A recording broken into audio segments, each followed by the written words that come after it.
So hello everybody, my name is Emily and I'm here to talk to you today about the history of the languages of the world. So it's going to be quite a quick talk.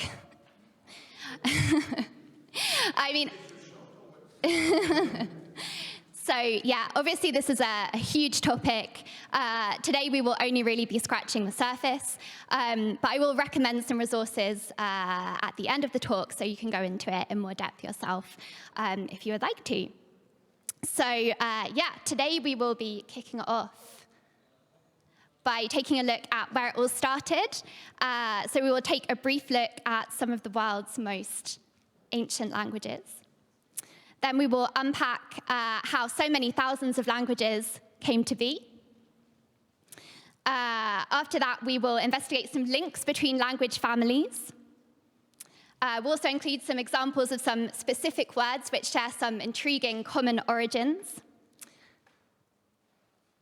We'll also briefly touch on language isolates, and then we'll land by reflecting on how, despite our differences, we're all intrinsically connected, we're all interdependent, and what that means for the future of the languages of the world, and of course for us as language learners.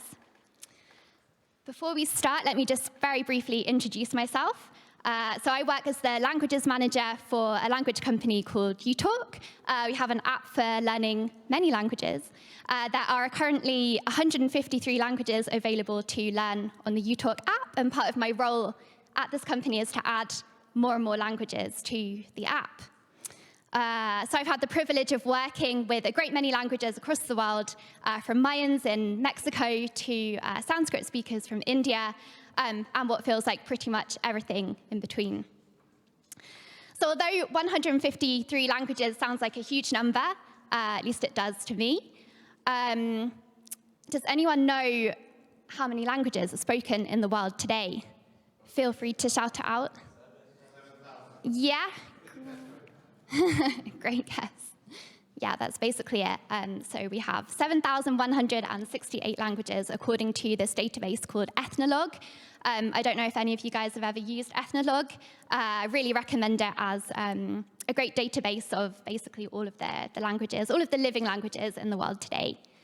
Of course, like you mentioned, it's really hard to put an exact number on this because some languages are literally only spoken by a handful of people, some of whom are living in really remote places.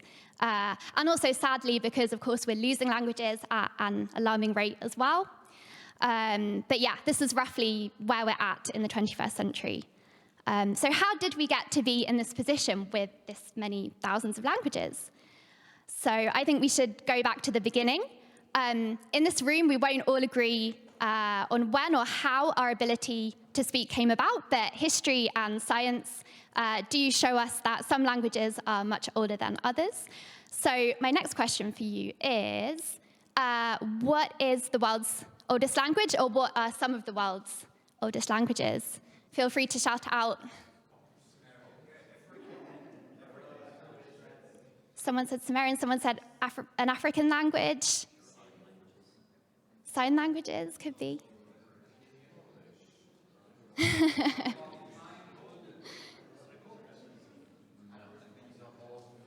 Great guesses.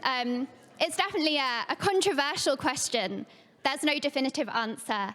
Scholars have suggested languages ranging from Tamil and Sanskrit, ancient variants of languages like Greek and Chinese, some languages that have their origins in the Middle East, like Sumerian. I think someone mentioned that.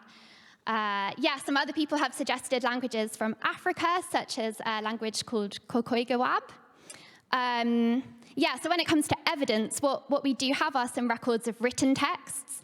There's a writing system known as cuneiform, which is believed was used around 3,300 BC in what is now present-day Iraq. Evidence has also been found of a similar kind of writing in Egypt around about the same time, but of course that doesn't mean to say that indeed that was where the first written representation of language came about, let alone the first spoken language. So it really is quite a mystery. Scientists have attempted to figure out where in the world humans first lived. And a popular theory based on DNA testing does say that that place was somewhere on the continent of Africa. But again, that really doesn't reveal too much because the world has undergone multiple complex migratory waves. And of course, language has evolved significantly over time as well. We can also turn to ancient texts and stories that have been passed down through the generations in our quest to uncover the origin of language.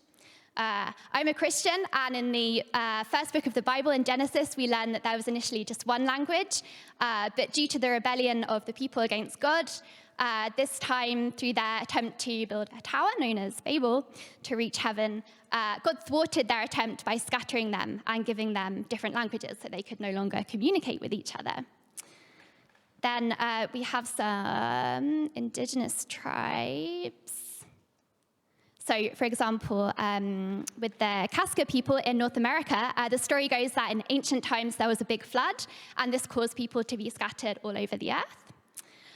In yet another story with the Salishan people, this is another indigenous language spoken in Northwest America. The diverse range of languages we know today is explained by an unresolved argument that was so divisive, it caused different groups to form, who in their anger then upped and moved far away. Then, over a long period of time, due to the natural evolution of language, the separate people groups developed into separate language groups as well. Moving across to Africa, some Bantu people believe that in the beginning there was only one language, but one day the people went mad when a severe famine struck, and this caused them to wander in all kinds of different directions, making all kinds of crazy noises that then turned into various languages. So the story goes. And these are just a few stories. There are so many other stories and theories seeking to explain why there are so many languages in the world today. I think it's really interesting that while some people believe that the diversity of languages is a curse, came about as the result of some kind of misfortune, other people consider them a blessing. Like in Norse mythology, they consider different languages to be a gift. I don't know what you guys think. But in any case, whatever you believe, there's no doubt that humans have a natural inbuilt survival instinct, curiosity, and sense of adventure. And those are some key reasons why the world has seen multiple waves of migration, which as a result means that today there are people residing across the entire globe. There are very few places that remain unexplored on the planet today. So this, coupled with the natural evolution of language, as well as contact between languages later on down the line, often via dominant languages like English and Spanish, for example, because of that, we can find links between languages that are really far-reaching, for example, Spanish and Sanskrit, Greek and Greenlandic. And I'm going to give you some worked etymology examples a bit later on in the presentation. But first, take a look at the image on the screen behind me. Probably you can't see it too well. You can see the world's major language families up here and their subgroups. So that means languages that linguists have identified are related to each other due to some common origin. And in just a moment, we're going to delve a bit deeper and follow the journeys that some of the languages that you can see up here on the screen have been on. I just wanted to mention at this point that we already saw that according to Ethnologue, there are 7,168 living languages in existence in the world today. Ethnologue classifies these as being divided into 142 different language families. Clearly, the image behind me does not encompass all of them, and we won't have time today in the talk to cover all of them either. But we will take a look at some which I think tell particularly interesting stories and have left us an interesting linguistic legacy in their wake. So in no particular order, we will start off with Austronesian languages. So it's thought that around 3000 BC, there are people residing in Taiwan. Some speakers of Formosan languages were living there, and they made their way south to the Philippines and Indonesia. And then over the centuries, there were various waves of migration, some from Indonesia all the way to Madagascar. Others made their way from Indonesia to Papua New Guinea. From there, some people left their home here to venture further east. First, they reached Fiji, Samoa, and Tonga. And from there, the Polynesians sailed and settled on pretty much every island in the Pacific Ocean. You can see some of the islands behind me on the screen. Again, I'm not too sure if you can read them from where you're sat. So yeah, these are just some of the major islands that they made their way to. The Cook Islands, Tahiti, Easter Island, Hawaii, New Zealand. Amazing. So why did these people go on these journeys when they knew that many of the people on the boats, they probably wouldn't actually make it? They would probably never see the people who they were leaving behind ever again. Well, we do know that these people were amazing ocean navigators. There was also a lot of honor attached to this. It was very important in their culture. So I'm sure that was a big part of it. A big pull. I'm sure there were also some push factors, maybe a lack of resources, a desire for something more or just something else. Whatever the reason, as you would expect, we can find many links between the languages spoken in these places today. So let's take a look at a few of those now. Actually, before we take a look at those, I would mention that some of the languages in the Austronesian language family are more closely related than others, and this can be explained when we take a look at the migratory patterns and waves that occurred, because in some cases there are really long gaps between them. For example, Indonesian and Malagasy of Madagascar, they're more closely related than Indonesian and Hawaiian, for example. But we can still find links between all of them nonetheless. So let's take a look. Okay, so the first word that I have for us to look at is Fijian. Does anyone know what this means? Do we have any Fijian speakers here? Apparently not. All good. Well, we're all going to learn at least one Fijian word today, which is hand. Nice. Okay, so here we can see the various translations for the word hand across several different Austronesian languages. Great. It not only means hand, it means something else as well. Can anyone guess what else variations of this word might? Exactly, it's 5. Good job. Because, of course, we have 5 fingers on our hands. Makes perfect sense, right? So here we can see the various different words for 5. My next slide has come out very strange. I'm sorry about that. It did not look like that when I uploaded the slides. But here you can kind of see the comparison between the two. All right. And we can also see some similarities between other numbers as well. So we've got the examples of 3, 6, and 8 up here. I will let you guys read that for yourself and figure out the similarities for yourself.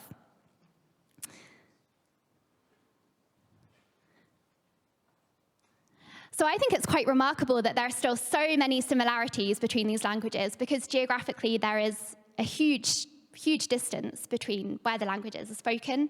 Of course, languages naturally evolve over time. For example, influences from other dominant languages, calques from other languages spoken nearby, where contact was made between the languages. For example, during the age of trade, we'll talk a bit about that in a bit. And of course, now to globalization as well. So we can put down any similarities or differences to a whole range of factors. Also, I picked these languages that you saw on the screen because they're all on the uTalk app. So if you're interested in learning some more Fijian or any other Austronesian languages, you know where to go. Before we move on, let's take a look at another couple of everyday words. So we have the word for milk across a number of Austronesian languages. I'm sorry that the slides have come out kind of wonky, but hopefully you can read that still fine.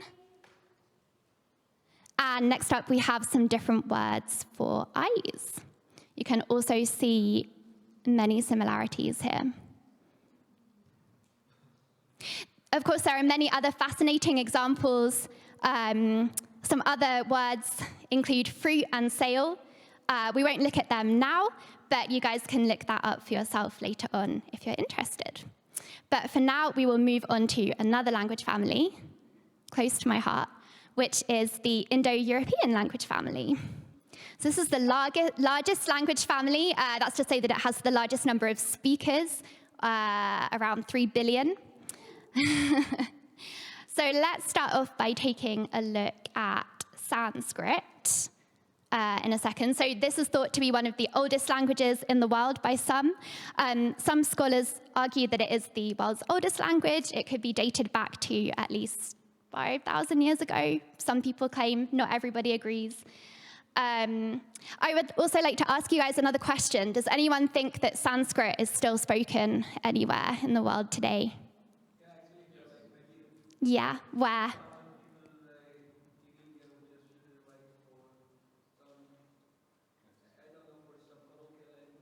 Mm-hmm. Yeah, you're absolutely right. So there's a village in the north of India called Mathur. You can hear it spoken there every day still. So it's very much alive and well. But of course, it is also known to be a religious language. Nice. So, yeah, and of course, as it was spoken back then, 5,000 years ago, quite different to what it looks like now.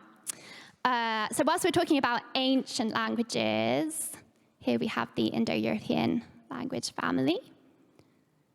Let's take a look at some ancient words for the word father. So we have Sanskrit, Latin, ancient Greek, Old English, and Old Norse. We can definitely see some similarities here.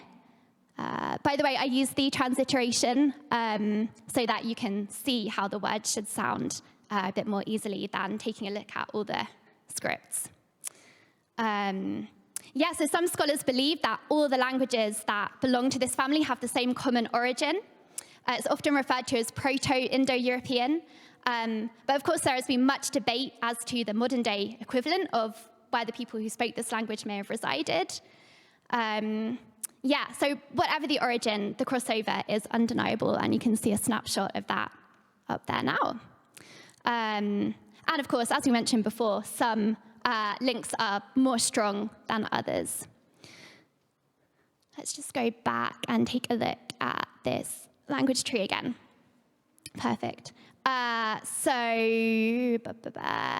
Yeah, we can see some of the subgroups linked together here. So we have the Italic languages grouped together, which originate from Vulgar Latin. We also have the Germanic languages up there, Iranian languages grouped together, etc. But of course, we can still find many links between the subgroups as well. So let's stick with our example of the word father. Let's take a look at the word for father across a number of Indo-European languages. We can definitely see some similarities there, right? And we can also see some similarities amongst Indo-European words for the word mother. And not only that, but we can see similarities between non-Indo-European languages as well when it comes to this word.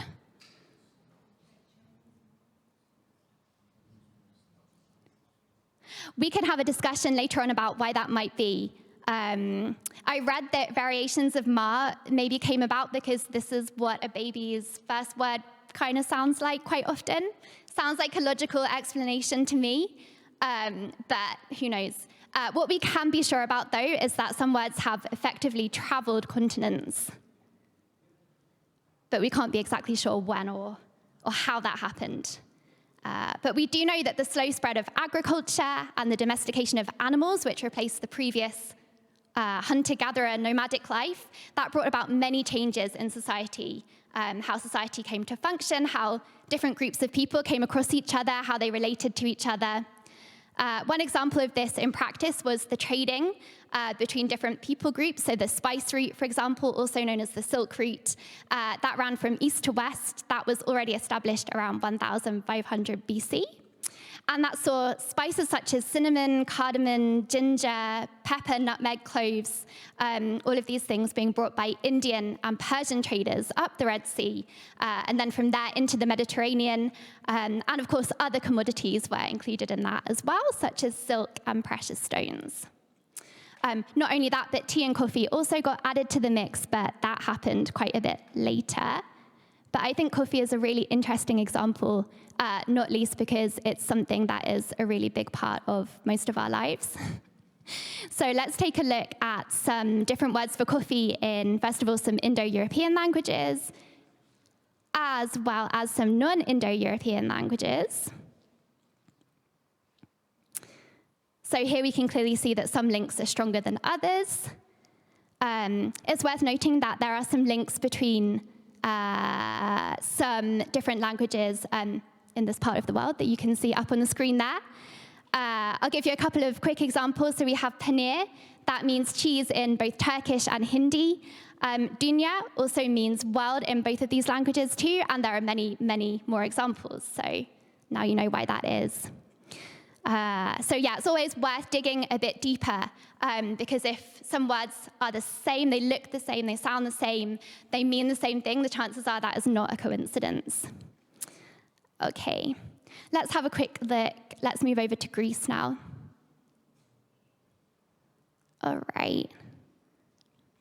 So the ancient Greek civilization flourished from around 1200 BC to 323 BC.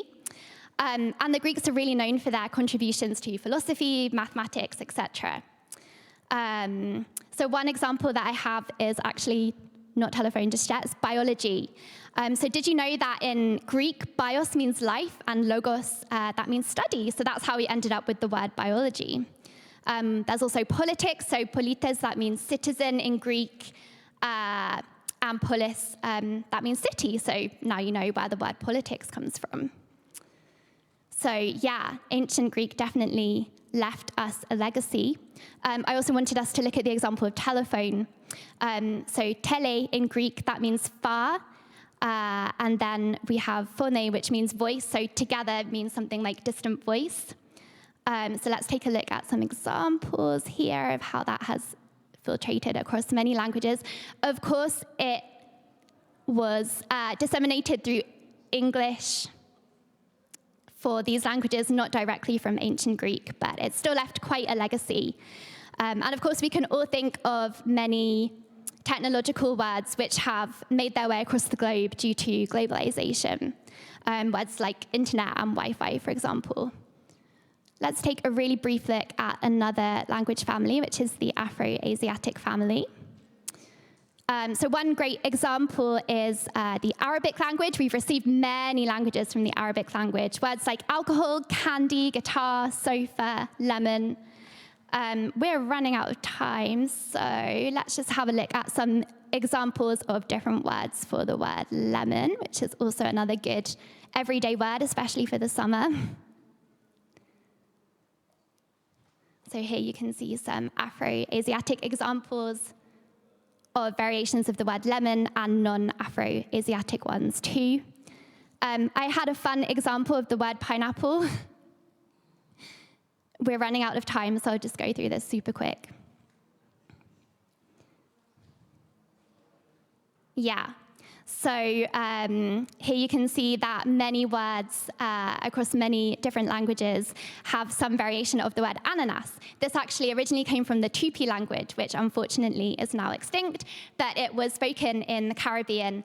It made its way over to Europe via the Portuguese.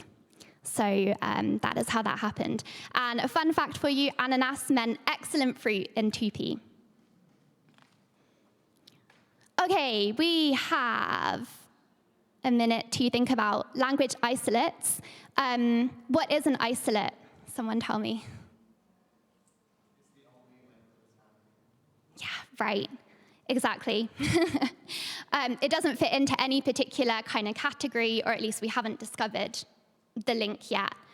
So I have some examples on the screen of various different language isolates that we can find scattered the world over. It's something that has endlessly puzzled and fascinated linguists. There are so many different theories as to how they came about. One theory is that other languages in the language family could have died out. And so it seems like these languages are isolates, but actually they're not. It just looks like they are now. There are various other theories about this too, but we can talk about that later. I would be interested to hear other people's thoughts on that. Let's just quickly look at Basque. So Basque is thought to be the oldest language of Europe. Why do we think that? Well, we think that it was the language of people who lived in caves. We have the most cave art in Europe in Altamira and also Lascaux in France. Another example is the Ainu language. The Ainu people are thought to be the earliest settlers of Hokkaido, and it's said that their languages used to be spoken all across North Asia, but we don't have conclusive evidence of that thus far. And what do you think? Would any of you be interested in researching this further? I think this could be a whole nother talk for another gathering, but sadly, that's pretty much all we have time for today. Of course, there are many other language families as well that we haven't had time to look into today, like Nilo-Saharan, for example, Dravidian, Niger-Congo, Sino-Tibetan, and so many more which are not included on this map. I have some uTalk maps if anyone is interested in looking at this in further detail and actually being able to read it. Come find me at the end and I will happily give you a map so you can take that back with you. Yeah, so whatever your opinion on the stories and various different theories that we have looked at today, I hope that this very brief history on the languages of the world and the connections between and beyond various different language families has gone in some way to show you that no matter what languages we speak, or where we ended up, we're all interconnected and interdependent, no matter, where we are in the world. And I think that's something that's really beautiful. Before we finish up, I wanted to highlight that I am well aware that some of the words that our languages share, which we've explored today, have come about not just because of voluntary migration, but also forced migration, invasion, colonization. And I've already mentioned some ways in which English and some other dominant languages, such as Spanish, have had a huge influence, right? So what about the future of the languages of the world? As we all know, one of the results of the dominance of certain countries and their languages has been the decline of certain languages, particularly indigenous languages. And similar to the decline of biodiversity, the decline of linguistic diversity is damaging to all of us. But we can do something about it. For example, we can choose to listen to what indigenous people have to say about climate change, for example, and be respectful when it comes to traveling through the lands that they inhabit. We can also choose to learn some words and phrases from various different indigenous languages. 7,000 Languages is a great charity. They have many resources which you can access completely for free. On a personal level, I had the privilege to work with some indigenous people on some language courses, most recently with some Mayans in Mexico. We also worked to use social media to give them a platform so they could voice their story in their own language and fundraise for their community as well. That was a real privilege to be a part of. We can also acknowledge the contributions that indigenous people and their languages have made to the world. For example, personally, I would like to thank the Aztecs and their language Nahuatl for giving us chocolate, or chocolate, without which my life would definitely not be the same. The list of what we can do is endless, and I hope you feel inspired to get creative and take some action, and let's see how that changes the direction of the future of the languages of the world. Before we finish, we have looked at a lot of different languages today, and I would like to let you know that we have a very special offer at uTalk for all of you guys here at the Polyglot Gathering, as we're one of the sponsors of the event. So we currently have 153 languages. I've mentioned that to you already. You can learn any of these languages from almost any of these languages as well. So that makes a combination of languages of about 22,000. Definitely do not have to learn from English by any means. So if you would like to try that out for yourself, do grab a picture of the QR code. And if you have any questions about that at all, please don't hesitate to ask me. And before we move on to questions, I have a couple of reading recommendations if any of you would like to delve into the subject further. One is a book called Speak by Tore Jansen, which focuses on the history of language, and another book called Wayfinders, I super recommend. This is more focused on indigenous people groups and their languages, and this book is by Wade Davis. So let's move on to some questions.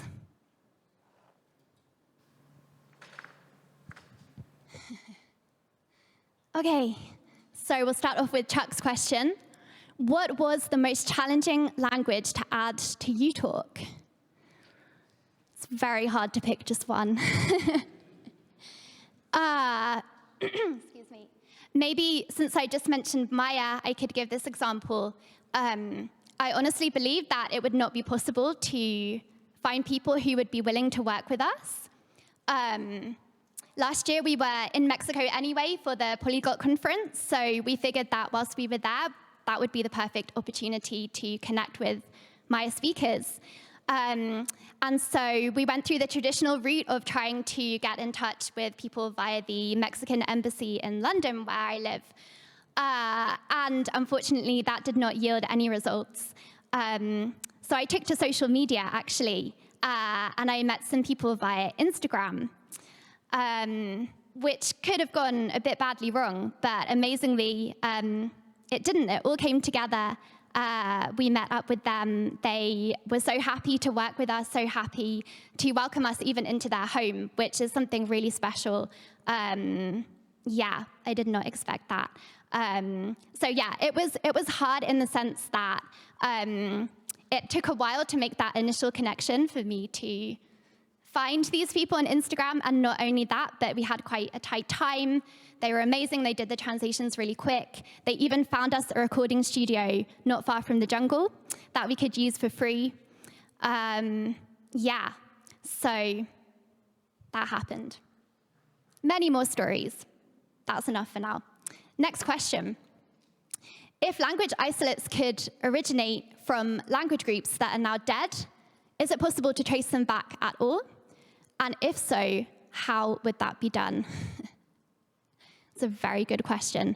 I don't like to say that anything is impossible, but there are some people who are attempting to reconstruct some languages which are now extinct, but of course we have some evidence of them at least. Where we have no evidence yet, it's a case of trying to find that evidence, which I guess is up to archaeologists, so maybe that's more of a question for them. Yeah. That's all that I feel qualified to say at this point, but we could do some research and see. Okay, next question. How about languages that are about to become extinct? Do you think it's good to promote them and learn them, or let them go extinct? I hope that my answer to this question is quite obvious. I think that it's really important to make every effort for them not to become extinct. Some people would argue that it's inevitable, but I think that where the resources are invested to a people group who are motivated to keep it alive and really grasp onto the value of that and are willing to do what it takes for it not to become extinct, then yeah, I think it is possible. I think it's hard, but it's definitely possible. And trying to do something about that, and the more people who are trying to do something about that, the more people catch on to the idea and catch on to the vision of the importance of diversity in general. Yeah, not just in languages, but it's something that all of us need to thrive.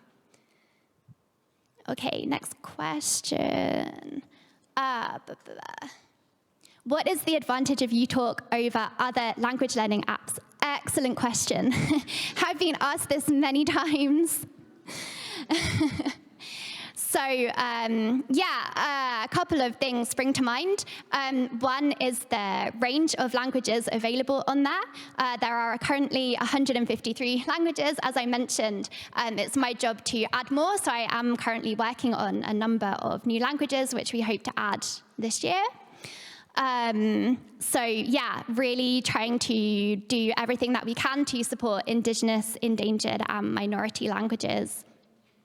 But not only that, it's possible to learn any of these languages from almost any of the languages on the app. So for example, you could be a Maya speaker who wants to learn Swahili. You can do that on the app. Maybe you are a Thai speaker and you want to learn Sanskrit. You can do that. And that is something that no other company in the world offers. So those are the standout things. Yeah. Hope that answered your question. All right, next question. Do languages get simpler with people wandering and time? Hawaiian seems to have very few phonemes, and African ones many. I have never thought about that before. I honestly don't know. Could be, yeah. Something to research and maybe do another talk on another time.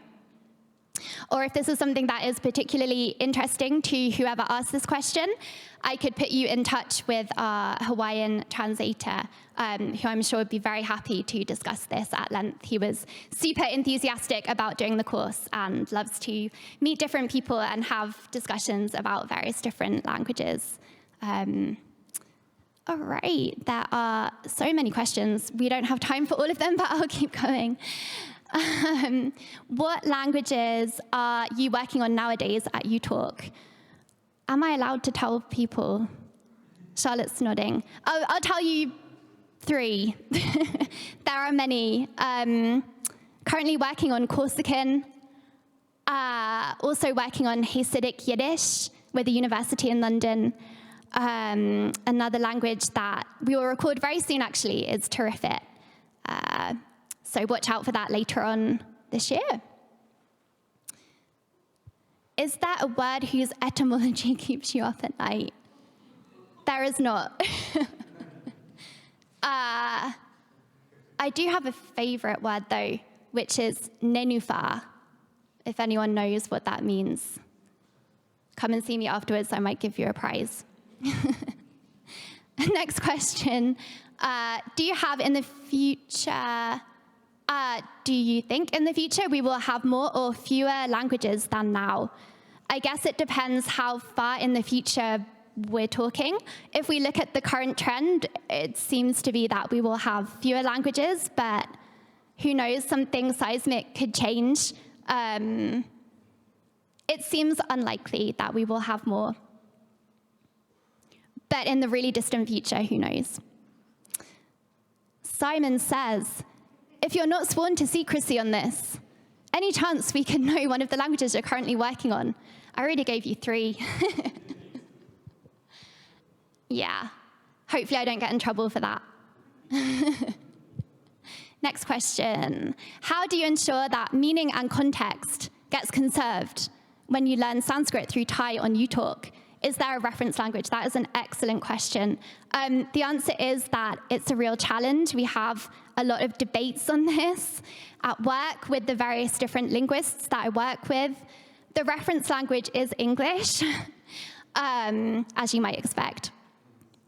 It's not perfect. It doesn't work perfectly. I will be the first person to admit that. But it's the best solution that we have found, and we have thought about it long and hard and consulted with a lot of experts on that. Yeah. I guess we have time for the last couple. How do you decide which languages to add to uTalk? That is quite a process. Sometimes we are requested particular languages. For example, with some institutions that we are working with. Other times, we just meet the right person at the right time, and they're really motivated to work with us, and things can move really quick.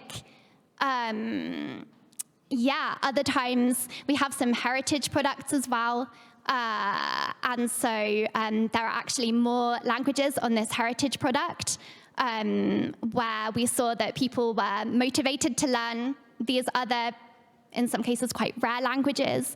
So yeah, we actually have a whole list. We have a wish list which exceeds 200. When we hit that number, I guess we will make a longer list. But it's not always a quick process, so yeah. We're kind of out of time. So I think we can, okay, So please don't add any questions. We will answer these, and that will be it. Okay? Yeah. Okay. If you could answer them really quick, that would be great. Yep, I'll do my best. So Sarah is asking, how many people are on the uTalk team and where are you all from? We're about 13 people. We're from all over, Slovakia, India, my mind's going blank, Turkey, Bulgaria, other places. My mind's going blank. Quite a few places. And of course, I work with people from all over the world, so we work with many freelancers too. And we consider them part of the team as well, of course. We always stay in touch. Okay, next question. I saw you have Latin. Any other ancient languages in the plan or current offer? Yeah, so ancient Greek and Sanskrit. We would also love to add Aramaic. That is very much on the horizon. Aside from that, yeah, we love diversity. We love all languages, and we're really open to doing that, despite all the challenges that are involved in that too. Final question. Thanks for the fascinating talk. Thank you. You mentioned being Christian. Doesn't the very history of human languages and peoples contradict the existence of a specific God? Definitely don't have time to go into all of that right now. But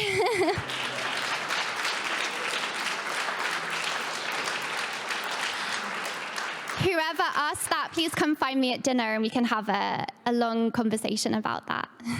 Thank you.